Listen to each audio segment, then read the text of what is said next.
Бисмиллах, именем Господа миров. Мы, Нохчи, с истока жил, здесь обитает, в горах Кавказа и равнин, не терпящий диктата гнет, потомок древнего Хуррита, законы Божьи стережет, и ничего здесь не забыто, заветом дедовским предавшись, все тяжести терпя неся, не покоряясь все примерно кремлевскому и злу и грязи, не имеющий рабов господ, весь на алтарь поклав себя, с свободой спаянный народ, наш род и ген свой бережет, Мессией Нухом привнесенный, любовью сильной и безмерной, отвагой страшно дерзновенной, благородством удержимый, свободы дух сплетенный в узел, как монолит гранитных скал, и образец его он миру в веках не раз уж подавал. Вознес дарованный удел он пред жизнью твердо беспредел, Создателю покорно чисто, надеясь на Эдема место, где в оккупации он вечно, как обреченный, бьет врага, а гостю все, и стар, и млад, желанно преподносят дар, где каждый приютить вас рад, здесь гость желанный Божий дар.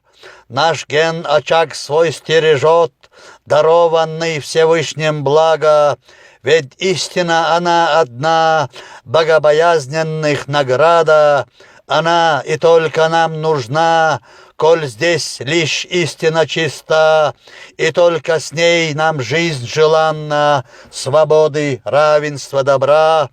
Мы для нее приходим в свет, из-за того встречаем смерть, как за нее даем обет. Обета свяще лишь Создатель, и не уймет наш неприятель, и не поймет того наш свет. В покорности и есть ответ, а правда истины зарыта, где врут так нагло и открыто, да так, чтоб не поняв никто, коварством, грязью и обманом манипулируется тираном. Наш мир невежеством забит, и так трусливо он молчит, мусульманский и христианский, подобно страусу безмозглой, зато душа моя скорбит.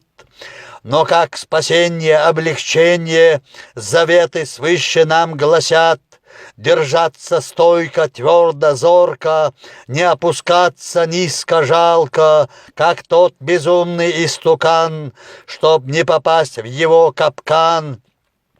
Делитесь мыслью и умом, держитесь вместе все дружней, заверь в Аллаха все покорно, тот путь, где нет препятствий вам, гласит закон ведь Божий нам.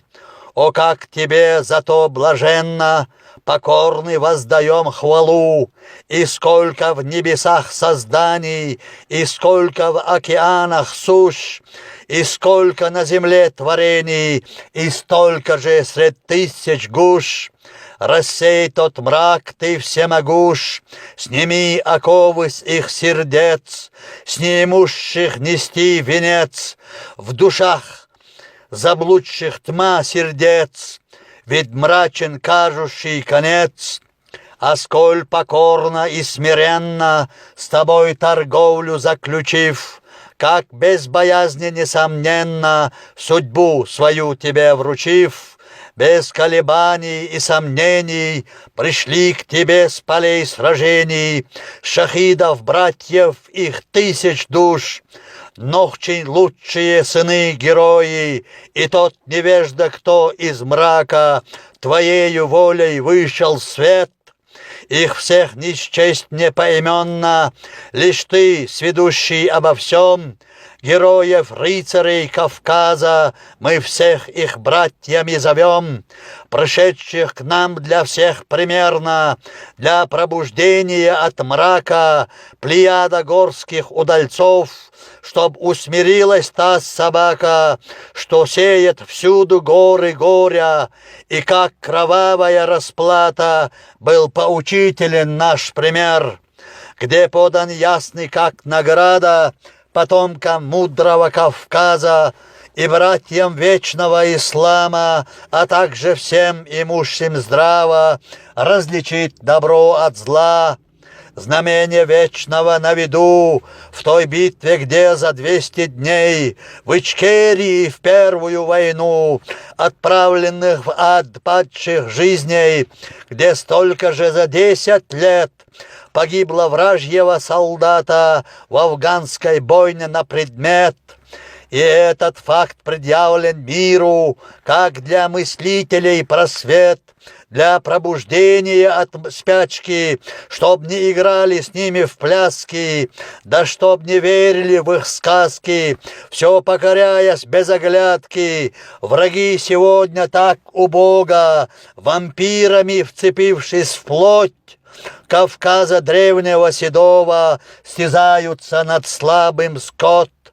Они скулят кругом повсюду, пропагандируя по миру, те сцены кровью выставляя, скрывая ложью нашу правду, что имя наше оскверняя, затмить ногчийцев в мире славу, но разбиваются, как треск шайтана козни их не вечные, знакомство с нами знает блеск.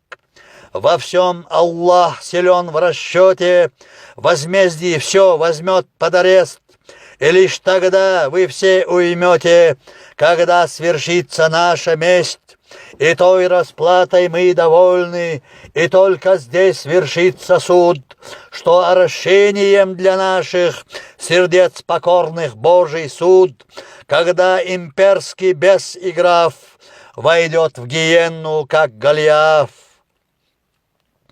Это написано в самый коварный, в самый черный, в самый скорбный, в самый тяжелый, в самый вероломный акт империи, в самый незабываемый и в самый непростительный день для нашего народа за 23 февраль от 44 года, в канун боли и скорби того дня от 23 февраля 2008 году.